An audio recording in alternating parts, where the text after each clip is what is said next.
प्रिय श्रद्धालुओं, जय श्री कृष्णा, जय श्री राम, जय श्री राधे राधे, जय श्री महाकाल। इस प्रवचन में आपको श्रवण कराएंगे राजा पुरु के वंश का वर्णन, राजा दुष्यंत और भरत के चरित्र का वर्णन। श्री सुखदेव जी कहते हैं, परीक्षित, अब मैं राजा पुरु के वंश का वर्णन करूंगा। इसी वंश में तुम्हारा जन्म हुआ है। इसी वंश के वंशधर बहुत से राजर्षि और ब्रह्मर्षि भी हुए हैं। पुरु का पुत्र हुआ जन्मेजय का प्राचीनवान का प्रवीर का नमस्यु और नमस्यु का पुत्र हुआ चारुपद। चारुपद से शुद्धु से बहुगांव से संयाति से अहम्याति और अहम्याति से रौद्राक्ष हुआ। परीक्षित, जैसे विश्वात्मा प्रधान प्राण से 10 इंद्रियां होती हैं, वैसे ही घृताची अप्सरा के गर्भ से रौद्राक्ष के 10 पुत्र हुए। ऋतेव, कुक्षेव, स्थलेंडेव, कृतेव, जलेव, संततेव, धर्मेव, सत्यव, वर्तेव और सबसे छोटा बनेव। परीक्षित, उनमें से ऋतेव का पुत्र अंतिभार हुआ और अंतिभार के 3 पुत्र हुए, सुमति, ध्रुव और अप्रतिरथ। अप्रतिरथ के पुत्र का नाम था कंड। कंड का पुत्र मेघातिथि हुआ। इसी मेघातिथि से प्रशकंड आदि विप्र उत्पन्न हुए। सुमति का पुत्र रैब हुआ। इसी रैब का पुत्र दुष्यंत था। एक बार दुष्यंत वन में अपने कुछ सैनिकों के साथ शिकार खेलने के लिए गए हुए थे। उधर ही वे कंड और मुनि के आश्रम पर जा पहुँचे। उस आश्रम पर देव माया के समान मनोहर एक स्त्री बैठी हुई थी। उसकी लक्ष्मी के समान अंग कांति से वह आश्रम जगमगा रहा था। उस सुंदरी को देखते ही दुष्यंत मोहित हो गए और उससे बातचीत करने लगे। उसको देखने से उनको बड़ा आनंद मिला। उनके मन में काम वासना जागृत हो गई। थकावट दूर करने के बाद उन्होंने बड़ी मधुर वाणी से मुस्कुराते हुए उससे पूछा, कमल दल के समान सुंदर नेत्रों वाली देवी, तुम कौन हो और किसकी पुत्री हो? मेरे हृदय को अपनी ओर आकर्षित करने वाली सुंदरी, तुम इस निर्जन वन में रहकर क्या करना चाहती हो?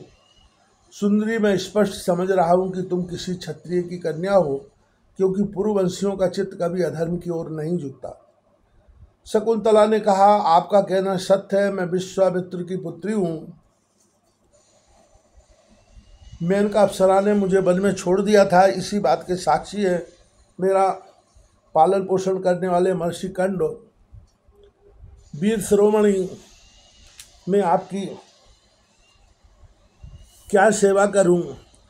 कमल नयन, आप यहाँ बैठिए और हम जो कुछ आपका स्वागत सत्कार करें उसे स्वीकार कीजिए। आश्रम में कुछ नीवार तिन्नी का भात है। आपकी इच्छा हो तो भोजन कीजिए और जचे तो यहीं ठहरिए। दुष्यंत ने कहा, सुंदरी, तुम कुशिक वंश में उत्पन्न नहीं हुए, इसलिए इस प्रकार का आतिथ्य सत्कार तुम्हारे योग्य है, क्योंकि राजकन्याएं स्वयं ही अपने योग्य पति को वरण कर लिया करती हैं। शकुंतला की स्वीकृति मिल जाने पर देश काल और शास्त्र की आज्ञा को जानने वाले राजा दुष्यंत ने गांधार विधि से धर्मानुसार उसके साथ विवाह कर लिया। राजर्षि दुष्यंत का वीर अमोघ था। रात्रि में वहाँ रहकर दुष्यंत ने शकुंतला का सहवास किया और दूसरे दिन सवेरे वे अपनी राजधानी में चले गए। समय आने पर शकुंतला को एक पुत्र उत्पन्न हुआ। महर्षि कंड ने वन में ही राजकुमार के जात कर्म आदि संस्कार विधि पूर्वक संपन्न किए। वह बालक बचपन में ही इतना बलवान था कि वह बड़े सिंहों को बलपूर्वक बांध लेता और उनसे खेला करता। वह बालक भगवान का अंशावतार था। उसका बल विक्रम अपरिमित था। उसे अपने साथ लेकर रमणी रत्न शकुंतला अपने पति के पास गई। जब राजा दुष्यंत ने अपनी निर्दोष पत्नी और पुत्र को स्वीकार नहीं किया, तब जिसका वक्ता नहीं दिख रहा था और जिसे सब लोगों ने सुना, ऐसी आकाशवाणी हुई, पुत्र उत्पन्न करने में माता तो केवल धोखनी के समान है, वास्तव में पुत्र पिता का ही है, क्योंकि पिता ही पुत्र के रूप में उत्पन्न होता है। इसलिए दुष्यंत, तुम शकुंतला का तिरस्कार ना करो, अपने पुत्र का भरण पोषण करो। राजन, वंश की वृद्धि करने वाला पुत्र अपने पिता को नरक से उबार लेता है। शकुंतला का कहना बिल्कुल ठीक है, इस गर्व को धारण कराने वाले तुम ही हो। परीक्षित, पिता दुष्यंत की मृत्यु हो जाने के बाद वह परम यशस्वी बालक चक्रवर्ती सम्राट हुआ। उसका जन्म भगवान के अंश से हुआ था। आज भी पृथ्वी पर उसकी महिमा का गान किया जाता है। उसके दाहिने हाथ में चक्र का चिन्ह था और पैरों में कमल कोश का। महाभिषेक की विधि से राजाधिराज के पद पर उसका अभिषेक हुआ। भरत बड़ा शक्तिशाली राजा था।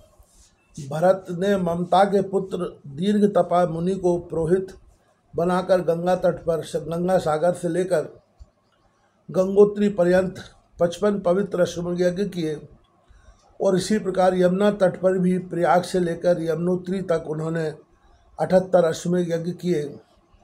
इन सभी यज्ञों में उन्होंने अपार धनराशि का दान किया था। दुष्यंत कुमार भरत का यज्ञीय अग्निस्थापन बड़े ही उत्तम गुण वाले स्थान में किया गया था। उस स्थान में भरत ने अपनी गऊएं दान दी थी कि 1000 विप्रों में प्रत्येक विप्र को एक एक बटू 1,30,084 गऊएं मिली थी। इस प्रकार राजा भरत ने उन यज्ञों में 133 घोड़े बांधकर 133 यज्ञ करके समस्त नरपतियों को असीम आश्चर्य में डाल दिया। इन यज्ञों के द्वारा इस लोक में राजा भरत को परम यश मिला हो। परम यश मिला ही अंत में उन्होंने माया पर भी विजय प्राप्त की और देवताओं के परम गुरु भगवान श्री हरि को प्राप्त कर लिया। यज्ञ में एक कर्म होता है मशनार। उसमें भरत ने सुवर्ण से विभूषित श्वेत दांतों वाले तथा काले रंग के 14 लाख हाथी दान किए। भरत ने जो महान कर्म किया वह ना तो पहले कोई राजा कर सका था और ना तो आगे ही कोई कर सकेगा। क्या कभी कोई हाथ से स्वर्ग को छू सकता है?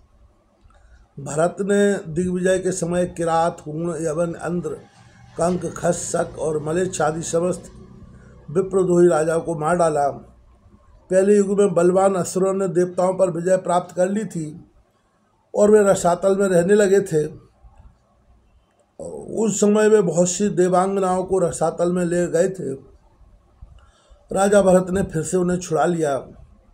उनके राज्य में पृथ्वी और आकाश प्रजा की सारी आवश्यकताएं पूर्ण कर देते थे। भरत ने 27,000 वर्ष तक समस्त दिशाओं का एक छत्र शासन किया। अंत में सार्वभौम सम्राट भरत ने यही निश्चय किया कि लोकपालों को भी चकित कर देने वाला ऐश्वर्य, सार्वभौम संपत्ति, अखंड शासन और यह जीवन भी मिथ्या ही है। यह निश्चय करके वे संसार से उदासीन हो गए। परीक्षित, विदर्भ राज की 3 कन्याएं सम्राट भरत की पत्नियां थीं। वे उनका बड़ा आदर भी करते थे, परंतु जब भरत ने उनसे कह दिया कि तुम्हारे पुत्र मेरे अनुरूप नहीं हैं, तब वे डर गई कि कहीं सम्राट हमें त्याग न दे। इसलिए उन्होंने अपने बच्चों को मार डाला। इस प्रकार सम्राट भरत का वंश वितत अर्थात विच्छिन्न होने लगा। तब उन्होंने संतान के लिए मर्तस्तोम नाम का यज्ञ किया। इससे मरुदगणों ने प्रसन्न होकर भरत को भरद्वाज नाम का पुत्र दिया। भरद्वाज की उत्पत्ति का प्रसंग यह है कि एक बार बृहस्पति जी ने अपने भाई उतथ्य की गर्भवती